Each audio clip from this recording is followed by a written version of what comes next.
For measurements with CoboSafe-TEK, the pressure measurements films of type 5051 and 5027 are used.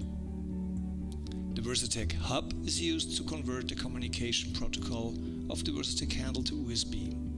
The CoboSafe-TEK handle captures the data of the pressure sensor and transmits it to the CoboSafe-TEK hub. To put the device into operation, we open the lever of the handle, we align and insert the pressure sensor into the opening slot slowly and controlled. We close the lever and we check for the green sensor OK light. Then we start the menu CoboSafe-TEK from the menu bar and we select our test specification and respective measuring equipment.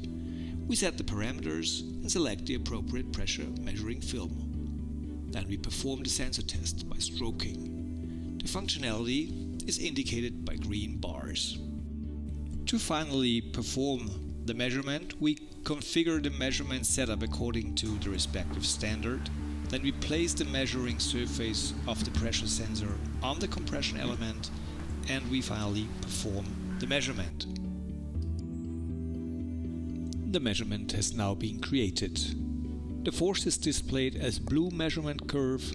The pressure is displayed as a green measurement curve. A film was recorded for the pressure distribution. The film can be played or jumped to the respective maximum values. The electronic pressure measurement method distinguishes pressure values for transient and static range.